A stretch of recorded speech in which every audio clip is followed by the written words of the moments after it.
Quais as opções do Jorginho para a lateral direita? A gente vai trazer aqui para vocês e vamos comentar. Você vai saber quem pode assumir a lateral direita do Vasco, já que o Léo Matos está fora. Vamos falar também sobre a rodada que já começou e olha, o Sampaio Corrêa venceu seu jogo e se aproximou do Vasco. Claro que falta muitos pontos aí, faltam ainda o jogo do Vasco, mas é mais um time aí que se afirma na briga pelo G4. E vamos falar também sobre os... Já que hoje é dia da criança, vamos trazer os craques vascaínos quando ainda eram criança, vestindo a camisa do Vasco. A gente vai trazer uma matéria bem legal aqui para vocês. Então, vai subir a vinheta e depois da vinheta vai ter muita informação do Vasco da Gama. Sobe a vinheta.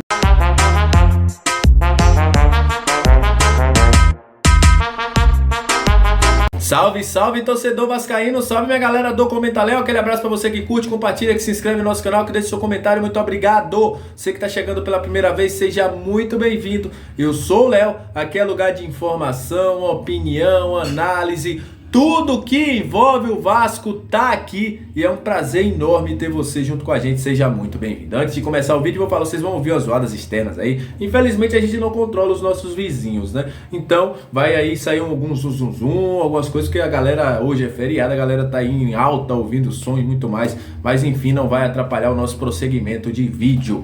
Olha, a rodada 35 da Série B começou com resultados importantes. Primeiro, a vitória do Guarani contra o CRB praticamente tirou o CRB da briga pelo G4, né? 1-0 a equipe do Guarani. O Guarani venceu. O Guarani que vem numa crescente muito grande nessa reta final de campeonato, né? Melhorou bastante. O Guarani venceu 1-0 a equipe do CRB. O outro jogo interessava diretamente o Vasco. Muita gente vai dizer, mas o Sampaio Corrêa tá lá atrás. Tá atrás, mas essa derrota poderia fazer com que o Sampaio Corrêa fosse até São Januário ou Maracanã sem praticamente chances de acesso. Mas também se o Vasco vencer também, praticamente tira essa chance deles. Mas Sampaio Corrêa venceu por 2-1 a equipe da Chapecoense. A Chapecoense continua na briga, na luta para não cair, né? E o Sampaio Corrêa chegou a 52 pontos. Passou o Sport momentaneamente. Óbvio que tem Sport e Vasco ainda. Se o Vasco vence o Sport, o Vasco abre 6 pontos da Chape e o Sport também cai de pontos, fica atrás da Chapecoense. Enfim, ainda tem Ituano para jogar, que se vencer vai a 54. A Série B tá muito concorrida, né? Vamos dizer assim. Então, mais um clube aí que se perpetua ali na briga pelo G4 da Série B. E falando de Série B, de 35ª rodada, o técnico Jorginho tá tendo que coçar a cabeça para saber o que vai fazer. Desde que o Léo Matos tomou o cartão amarelo, a galera já ficou logo ansiosa. Cara, o que é que o Jorginho vai fazer?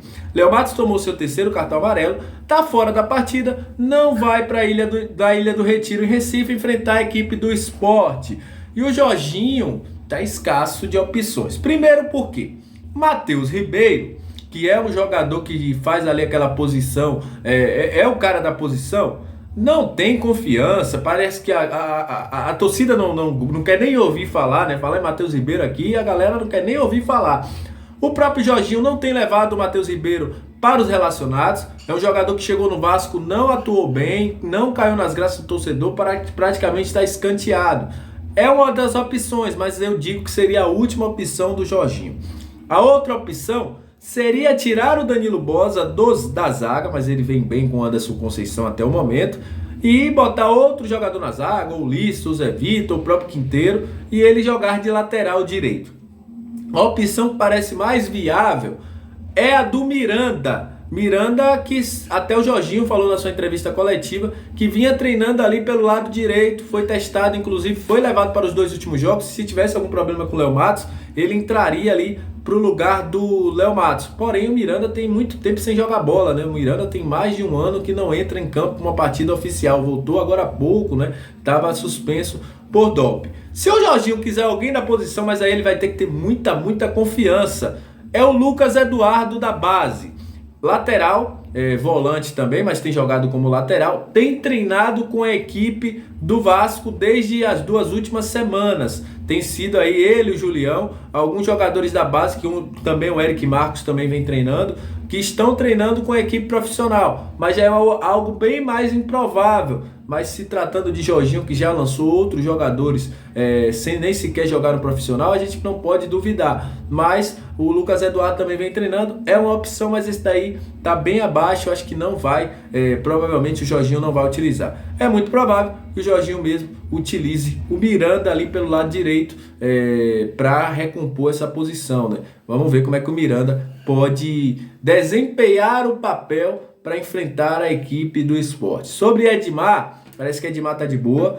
Inclusive Paulo Vitor já voltou a treinar, tá treinando normalmente, não tá tendo mais problema no tornozelo, parece que tá de boa, parece que vai pro jogo. O Luiz Henrique tem treinado também pela lateral esquerda, mas Edmar, ao que tudo indica, pode sim ir para o jogo contra a equipe do Sport. A gente vai ter essa informação até a próxima sexta-feira, que é quando o Vasco aí confirma quem vai ou não para o jogo contra o Sport. Yuri Lara está treinando normalmente. Enfim, essa é a questão do Vasco para o jogo contra a equipe do Sport. Jogo às 4 da tarde no próximo domingo, promete. O retrospecto dos últimos 2 jogos do Vasco no Recife é o seguinte, contra a equipe do Sport. São 2 vitórias do Vasco. O último jogo lá em Recife com 2 gols do Germancano, foi 2-0. O Sapinto ainda era técnico do Vasco. A galera esperava naquela época ali que seria a reviravolta do Vasco, né, naquela vitória contra a equipe do Sport. O Vasco perdeu 2 jogos lá e empatou um jogo em 2017. Esse é o retrospecto dos últimos 5 jogos do Vasco no Recife contra a equipe do Sport. Agora eu vou trazer um quadro interessante, né? Hoje é dia das crianças, dia 12, todo mundo sabe disso. E vamos trazer aqui os craques do Vasco, com a camisa do Vasco quando ainda eram crianças. Eu separei 4 jogadores que estão no atual elenco. O primeiro é o Paulo Vitor, lateral do Vasco, já foi revelado muitas vezes, até o próprio pai dele, junto com ele na Vasco TV, já disse que era vascaíno de estádio mesmo, da bancada, e você tá vendo ele aí com a camisa do Vasco, ainda criança, era frequentador assíduo de São Januário e está realizando o sonho da sua família e dele de jogar no seu clube de coração. Paulo Vitor aí com a camisa do Vasco, ainda criança.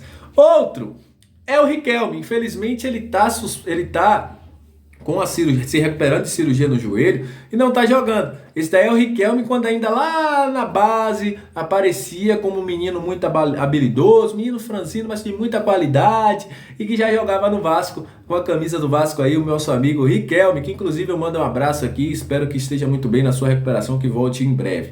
O outro é o Marlon Gomes. Marlon Gomes aí em um treino do Vasco, ainda há 3, 4 anos atrás, ainda bem menininho, com seu cabelo ao vento, enfim, nessa época aí ele não sabia que seria um dos caras mais importantes do Vasco em 2022, né? Tá sendo um dos jogadores mais importantes do Vasco, uma grata surpresa em 2022 do Vasco.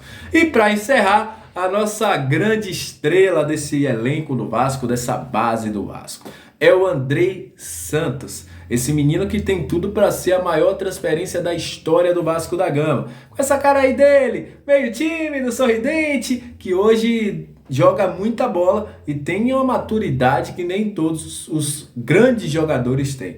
Enfim, essa é a nossa homenagem ao Dia das Crianças, trazendo aqui para vocês os meninos da colina, né, de ainda criança com a camisa do Vasco. E manda aquele abraço para os filhos de vocês, para as crianças que nos assistem também, que Deus abençoe aí Nossa Senhora Aparecida, já que hoje é o dia de Nossa Senhora Aparecida também, para os avós também, enfim, a gente manda aí para as avós, a gente manda aquele abraço e muito obrigado. Bom feriado, mais tarde a gente volta com mais informações para vocês. Valeu, tamo junto!